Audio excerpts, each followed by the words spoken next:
I don't know how many times since probably February through now that I've said this team could be a college football playoff contender. And it's time to kind of figure out who will be the 12 teams making up the college football playoff in 2024 and into 2025. And I didn't take this lightly. I've mentioned several times, and we've had entire shows dedicated to who is going to represent the group of five, who's maybe a dark horse college football playoff contender. And there should be a dark horse college football playoff contender on your bracket, however you decide to fill it out. And I think, one, it's important to note that when you look through the college football playoff, I've seen this several times where somebody will say, hey, here's who I think is going to make the college football playoff, release their bracket on social media. And somebody will say, how in the hell is Kansas State the number 3 seed? You think they going to go 13-0? No, I don't. I don't think Utah is going to go undefeated. I don't think insert any ACC team here. But when seeds number 1 through 4 are reserved for conference champions, it doesn't matter if 12-0 Georgia plays 12-0 whoever that's not on their schedule in the SEC championship game. Only one of those teams. It could be 1 versus 2 going into the SEC title game, or 1 versus 2 in the Big Ten championship game. Only one of them is getting a bye. If the consensus is that head and shoulders above everybody else, that Ohio State and Oregon are the 2 best teams in America, guess what? Only one of them gets a bye. So you have to keep that in mind when looking at the college football playoff and looking at the brackets. So without further ado, I know you have been on pins and needles waiting to hear what my college football playoff bracket looks like. And it looks like this. I have not gone out on a limb in a whole lot of places. I think Georgia is the number 1 team in America. I think Georgia maybe loses a game. And if they do lose a game, they will be viewed as that's a throwaway game. Everybody loses one. So I don't think it's all that big of a deal. I don't know how many undefeated teams there are. I would pick right now, and this is mid-August, to tell you that Georgia and Ohio State enter the college football playoff both at 13-0. That's what my gut tells me right now. So I have Georgia at number 1 and Ohio State at number 2. And for my 2 other conference champions, I don't know that Oklahoma State is going to win the Big 12 conference regular season title outright. But I feel like when push comes to shove, they'll be good enough in the Big 12 championship game to win and get one of the 4 buys. And then finally, I have North Carolina State in a somewhat similar situation where I think NC State, I think Grayson McCall is a gamer and can play. And I don't know that he's gotten his due because he's played at Coastal Carolina. If he had played the majority of his college career at North Carolina State, 1, he probably wouldn't have played as much as he did at Coastal Carolina. But then 2, I think he would be viewed as somewhat of a household name of like, hey, this guy's fun to watch. And so I'm putting a lot of faith and stock in NC State to be good and great when it matters most. And we'll chat more about that coming up. So 1 through 4, Georgia, Ohio State, Oklahoma State, NC State. Now, I only have 1 Big 12 school on the list because I think they have so much parity between each other that I think Kansas can beat anybody in the conference. I think Kansas State can probably beat anybody in a conference. I think Oklahoma State can beat anybody in a conference. I don't know that Arizona is on that same level, but I think Utah can be beaten. I don't know that Utah is going to get the benefit of the doubt if they're 10-2 or 9-3. So somebody's going to get a conference championship bid. I would pick Oklahoma State to beat Utah in the Big 12 championship right now. People are high on Kansas State. I get it. Avery Johnson is a really interesting talent to look at. I just don't know that I would trust him enough to, or maybe not even him, trust the playmakers around him to be great for 13 consecutive weeks. So I have Oklahoma State as the lone Big 12 representative in the college football playoff. At number 5, I have Texas. I think Texas probably loses to Georgia in the SEC championship game. Now, there have been already some injuries that make you look at Texas differently and go, oh, man, in the preseason, you have had some tough injuries. But I'm high on Texas. I believe in Quinn Ewers. And if Quinn Ewers somehow goes down, I believe in Steve Sarkisian to get Arch Manning ready and prepared and good to go whenever that happens. Should that happen, I guess I should say. I believe in Steve Sarkisian. I believe in Texas. And I'll believe in them until they tell me and prove to me that I shouldn't have believed in them. I have Texas playing Liberty in the 5-12 game. I don't know that Liberty is the best group of 5 representative, but I've contended for a while that their schedule is so not good that they will have the best group of 5 record. And I'm not certain, unless the American Conference champion or Boise State only has 1 loss, I don't know that there's an argument to be made that Liberty doesn't get the group of 5 spot. So Texas and Liberty. Winner moves on to play North Carolina State. That's my 5-12. In the 6-11, I have Oregon at number 6. I am not as high on Oregon as some, but I do think that there is going to be a somewhat concerted effort to try to avoid first-round conference rematches or first-round conference games. So, for instance, if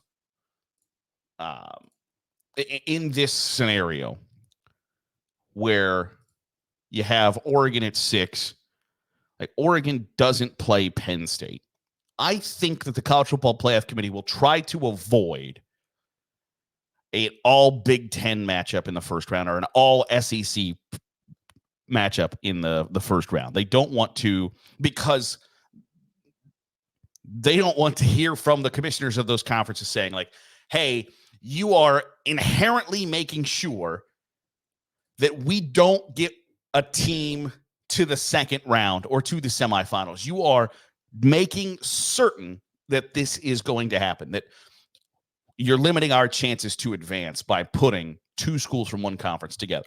For instance, I live in Ohio. In the Ohio high school football playoffs for a while, it didn't matter where it got to the state semifinals in football, and it would just magically appear that any place, any time that there was an opportunity for there to be 2 private schools in the state semifinals and 2 public schools in the state semifinals, the private schools had to play each other because they didn't want there to be 2 private schools playing for the state championship. So you'd knock one of them out in the state semifinal. I think that's what's going to happen, or it's the opposite's going to happen in the college football playoff. They're not going to put an Alabama versus Texas game in the first round. They're not going to put a Penn State versus Oregon, in my opinion, in the first round. So I have Oregon at number 6, and I think they get moved up basically to avoid another all conference. And I think they're tried to limit also with that is you avoid the first round conference games and then also avoid a potential rematch in the second round. So I have Oregon at 6 and Miami at 11. I am putting faith in Cam Ward, just like I did with Grayson McCall in North Carolina State, that Cam Ward is going to be a dynamic player for Miami. So I'm putting faith in him that he is going to be the missing link, the missing key, the whatever word you want to use. And that Miami's schedule is so not good that essentially all they have to do is not lose to both Florida, or I guess not lose to Florida, not lose to both Florida and Florida State. That's all they've got to do. If Miami can go 10-2, Miami can go 11-1, and lose in the ACC championship game, which is what I have predicted here, is that North Carolina State will beat Miami in the ACC championship game. I think they're in. And again, I have said all offseason, I don't know that Miami is as good as people believe that they are, or that their schedule is worse than you didn't realize it was. But they sneak in. They lose to North Carolina State. I think they probably go into the ACC championship game ranked somewhere in the 6 through 8 range, lose to North Carolina State. And that's the discussion on that Sunday is it, I'm not as high on LSU, for instance. I think Ole Miss is destined to take a step backwards in 2024. But I think the argument is going to be, is it Miami? Is it who at 11? And I'll give the nod to the Canes. So Oregon plays Miami in a 6-11 game. Winner moves on to play Oklahoma State in my projected bracket. I think Alabama is still a college football playoff team. Despite the idea that they are not recruiting at the level they were at Nick Saban, despite Kalen DeBoer being a first-year head coach and being the guy that replaces the guy, I think Alabama still gets it done in 2024, and I'll have them playing Penn State, the number 10 seed. I think Penn State sits at home on conference championship weekend. So they don't do anything to help themselves, but they don't do anything to hurt themselves either. If Penn State does not make the college football playoff, I think there are legitimate questions in Happy Valley about the future of James Franklin. They either got to make it this year or they got to make it next year, because there really aren't going to be a whole lot of excuses for why you didn't make the college football playoff. In a 4-team, your fan base can understand that you're probably not going to beat both Ohio State and Michigan every single year, or even most years. Your fan base is understanding that, like, hey, probably not going to beat those two schools every year. Now, in a divisionless Big Ten, and with an expansion to 12, Penn State has no reason. There are no excuses for why this didn't work out for you. You got to get it done. And I'll predict, I don't feel great about it, but I'll put some faith into James Franklin, to Drew Aller, Julian Fleming, and say Penn State makes college football playoff at number 10. And finally, the winner of that game plays Ohio State. And then in the 8-9 matchup, I'll put Notre Dame and Missouri. I think Missouri is in that same category as Miami. That I don't know that they are the 9th best team in America. But I also don't think that there are many teams on their schedule that are going to beat them. They have to beat one of Alabama and Oklahoma. Texas A&M, I guess. So if you go 2-1 against A&M, Alabama, Oklahoma, and I think Oklahoma might just be slightly overrated, Mizzou's probably in the college football playoff. I saw somebody, it was Matt Jones from Kentucky Sports Radio, try to make the argument that Kentucky can go 9-3 and make the college football playoff in 2024. I don't think that's the case. That basically they're saying, hey, we're going to beat Southern Miss, South Carolina, Ohio, Vandy, and Murray State. Beaten Louisville 5 times in a row. Beaten Florida 4 times in a row.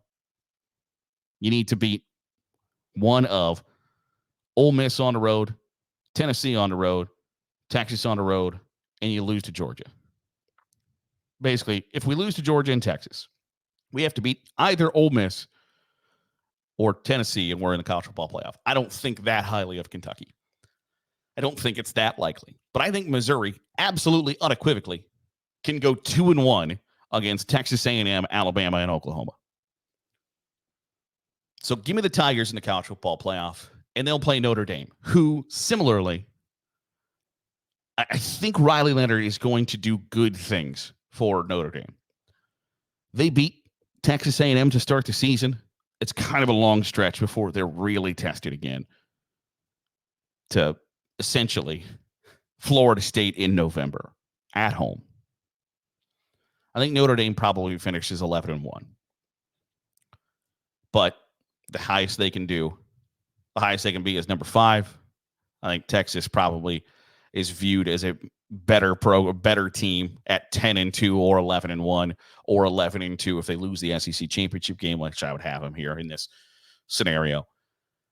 I don't think Notre Dame is going to leapfrog teams that lost their conference championship games and went into and basically like the College Football Playoff Committee has kind of pretended as if like the championship weekend can only help you, right? Like you're going to drop somebody who lost just because like you're not probably going to be viewed as the second best team in America the day after a loss. But they're not going to drop if Texas is ranked number 2 going into the SEC championship game or Texas is ranked 3rd. They're not going to drop them from 3 to 9. They're not going to drop them from 3 to 8. Because essentially that's punishing them for playing an extra game, for being successful throughout the season. Where Notre Dame is going to be punished because they didn't have that conference championship game. They didn't have that 13th data point. So Notre Dame, Missouri, 8-9. Winner plays Georgia. I'm not going to tell you how I think all of this plays out today. We've talked about this for long enough. And it gives me something to talk about on Thursday to tell you, hey, who's my national championship prediction? Who I think is going to win the Heisman Trophy? All of those things. But these are the 12 right here. Number 1, Georgia. Number 2, Ohio State. Number 3, Oklahoma State. Number 4, NC State. Number 5, Texas. Number 6, Oregon. Number 7, Alabama. Number 8, Notre Dame. Number 9, Missouri. Number 10, Penn State. Number 11, Miami. Number 12, Liberty. That is my college football playoff predictions for 2024.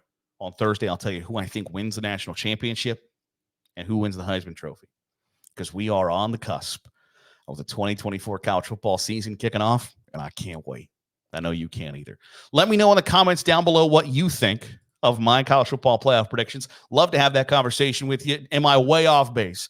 I'm certain I've got teams on here that you would not have on your list, and I'm certain I've got teams that aren't on my top 12 that you would have. Let me know what you're thinking in the comments down below, and I look forward to reading them. That'll do it for today's episode of the Daily Huddle. Appreciate you making us a part of your day, however it is, wherever it is you're doing so. If you're watching here on YouTube, hit the subscribe button. Make sure you're getting all the great college football content. If you're listening on the podcast feed, drop a 5-star review. It goes a long way in helping out the channel. I'll see you tomorrow for another episode of the Daily Huddle.